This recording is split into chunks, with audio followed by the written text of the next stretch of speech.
Well, hello. Welcome back to Your Success DNA. Yeah, doing those necessary actions, getting those daily needed attitude adjustments from yoursuccessatlast.com. That motivational oomph that you need every single day, along with those core inspirational building blocks, are going to help you get what you need to get done. Yep, it's me again, Sergeant Major Motivation, Ace Brinkman, coming at you. Halfway there, folks. It's Wednesday. What? Hump day. And here's the cool thing. Memorial Day weekend. For some, it's closer to Friday because many are taking Friday off and turning this special weekend into a 4-day weekend. Are you doing that? Doing anything special with that extra time? Doing anything special at all this weekend? Maybe spending some time with special people in your life, or even better, that special someone? Yeah. Me? Well, yeah, of course I am. I'm spending all 4 days with my lovely lady thêâ. We're going to be going to a special event together, and there'll be lots of learning and lots of laughter. That much I can guarantee you. And I say that with confidence because I always have a huge smile on my face when I'm with my lady thêâ. But, it wasn't always that way. And I don't say that about Diane, my lady. I've had people in my life in the past that certainly would literally yank the smile from my face. And then, I decided, it's time for a change. And that, my friends, is today's question. What do you want or need to change? And it may not be a relationship change for you, or it may be. It may just be an attitude change, or a job change, or a living place change, financial change, whatever it is. There's something that you want to, or maybe even more so, that you need to change. What is it? And sitting down and pondering that, actually pondering that often helps you keep growing, because you're saying, oh gosh, you look down at your tummy like I'm doing right now, and you're like, oh man, I got a little bit more meat there than I would like. Well, that's a change I want to make, right? Now you've acknowledged that. What steps can you take to make that change? Is there someone or something that you need to change? If so, what is it specifically? Narrow it down to what you want to, or what you need to change, and guess what? Yeah, start making the change. And don't just keep complaining about it. You hear those people all the time. Oh my God, my tummy is so big. Oh my God, my job sucks. Oh my God, this. Oh my God, that. Don't just keep complaining about it. And start making those changes, making those, like we talked about yesterday, those little adjustments, right? It's not about that big monumental adjustment. It's about those little daily adjustments that you make over and over again. However, if you do need to complain about something to get some action from others, then complain wisely, because as you know, no one likes a whiner, right? Oh my God, we hate those people. You ever had someone sit down and you say, hey, how was your day? And what they do is they give what I've heard referred to as the organ recital. They start telling you about all the things that are wrong with them. Okay? No one likes a whiner. But complaining, when you know how to do it effectively, can make a difference in getting what you want out of life. It could literally be the difference between getting what you want or getting the poop end of the stick, all right? Now, if you think about it, you may have noticed, and let me pause for a quick second here and share, when I say complaining, I'm not just talking about those people that just spend their life griping and moaning about everything in the world. I'm talking about those folks that we've had in our lives that are great at complaining to a person or to a company about something that they're disappointed in and seem to get almost immediate results. They seem to know exactly how to garner a good outcome out of a deal gone bad, or out of a situation gone bad, all right? See, an assertive personality type can usually get what he or she wants because they know how to plan the complaint. They know how to get the results. That assertive personality tends to Let me back up. The aggressive personality will be the one that's tending to shout and express anger in a negative way. And that passive personality, well, they're probably not going to say anything in the first place, right? And if they do, it's like, oh, don't tell anybody. Don't tell anybody. All right. So I want to flip this a little bit and tell you how to become an effective complainer, right? To become an effective complainer and to get the results that you desire.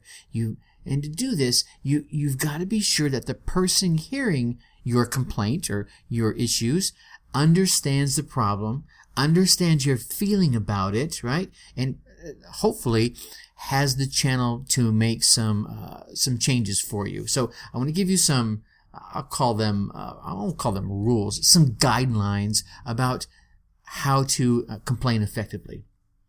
Number one is know your outcome. What is it you want to get out of this, right? What do you want your outcome to be? Do you want a refund? Do you want the job redone? Do you want to try a second date? Maybe you just had that bad date. Do you want to change a particular bad behavior or a pattern in someone else? See, plan what you're going to say so that you can be perfectly clear in the complaint of what you want the outcome to be. Know your outcome. All right, that's number one. Number two, complain in person. Yeah, this is the best way to do it. If you're able to have face-to-face conversation, if that's possible, then complain in person. Meeting a person and facing them eye to eye is far better. But you have to do it on the phone or in an email. Be sure that you target the complaint to the person that can make the change rather than someone else, right? Don't go to John's mom because you're upset about something John did. Go to John. All right. And in today's world, and this one really applies to business. I wouldn't do this on a personal level, but certainly when it comes to business issues and complaints, social media is a great tool.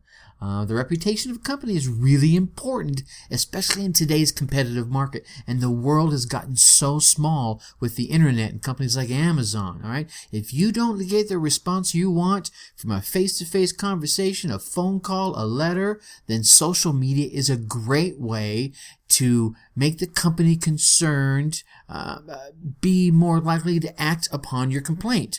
And that's why those tools are out there. I mean, if you go to Amazon, there's a spot where you can say, hey, share your input. Now, when I say that, I don't want you to use this as a way to bash the company and go on a tirade. Certainly you want to know the outcome you want, right? And share that information. Here's what I thought I was getting. Here's what I got. Here's what I would like to get. And here's a great little extra tip for this. If in your feedback, your complaint that you're sharing, you put in a hashtag of the company, you're bound to get a far quicker response. Just a little tidbit there for you.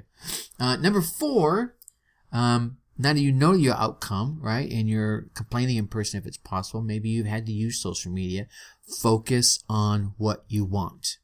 Know what you want and craft your complaint, craft your verbiage carefully before you notify anyone, right? If you don't get the response you want immediately, then start going up the ladder. Using a letter or using an email, go to a manager, then go to a department manager, go to the CEO, all right? Then that it's probably going to get forwarded to the complaint department when you get to that. But since it's coming from a higher up, you might get a faster result. So, start at the right spot. Don't get me wrong. You start at the right spot.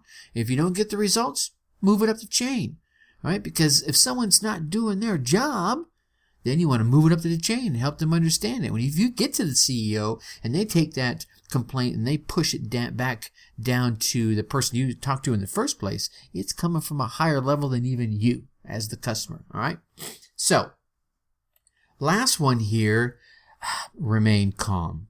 All right. Yeah, I get it. Something has happened. It hasn't gone the way you want it. You might be a little PO'd, might be a little ticked off, even though you may be angry. I want you to, we need to remain calm and we need to focus on the issue, focus on the complaint, carefully weigh our options of the complaint, and then make it clear that we expect an answer from whomever it is that we're sharing the issue with. See, at the end of the day, if nothing works and you don't get the desired results, at least you know that you've taken an assertive approach and stood up for you, stood up for your rights and your product and your service, or your rights as the customer, or your rights as the person. Whatever the situation is, may not just all be business. It could be a relationship issue. You stood up for you. Be sure to tell the other person in no uncertain terms that you're disappointed in the outcome.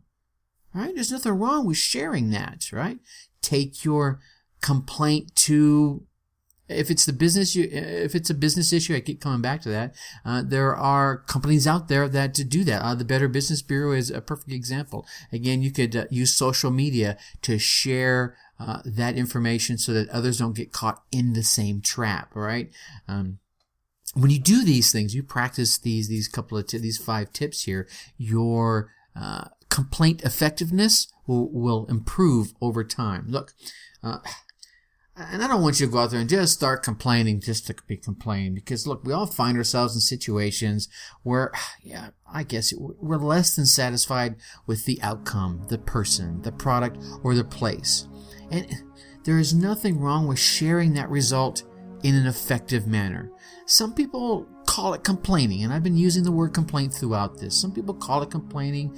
They're complaining about the failure of that outcome, that person, that product, that place. Perhaps we should call it feedback, right? Because that's really what it is. It has far less emotion to it when we say feedback, and it has far less of a negative connotation. So if I wanted to wrap all this up in a pretty little bow, sharing feedback has 6 easy steps, all right? 1 is to notify. Yeah, like we talked about earlier, no one can fix it if you don't share it with them, right? So notify the person. Stay calm. We talked about this. It's kind of self-explanatory, but sometimes we all know it's a little easier said than done. Stay specific, right? Don't use vague descriptions of the problem or the issue. The other party can resolve an issue far quicker if they know exactly what the issue is. And staying specific also helps keep us from going off on a tangent, especially ones that are not directly related to the problem that we're given the feedback about. And this really happens more so when the complainer becomes emotional. You get all emotional and you go off on this tangent. All right. The next piece, patience. I had a brain fade there for a second. Patience. Not all problems, not all issues can be resolved right there on the spot. Sometimes it takes a minute, an hour, a day, a week, even a month, depending on what it is you're sharing feedback about. I mean, you're sharing feedback about someone's repeated behavior. Well, repeated behaviors are usually habitual, and habits take a little bit longer to break. So be patient. Stay nice. Treat people that you're looking for assistance from, that you're looking for change from, with the same respect that you're looking to get in your problem resolution. All right? Don't be going in there acting all, right, all crazy, and expect people not to react to you as a result of that. And finally, stay diligent. Do not let them off the hook. Be nice, be patient, but be assertive and diligent in getting the result that you want, or that that you should have gotten in the first place. All right? And there you have it. So complain effectively, get better results. All right, tomorrow we're going to talk about 3 ways that you can add joy to your daily routines. With that, I'm going to leave you like I always do. Think successfully, take action. Talk to you later. Bye-bye.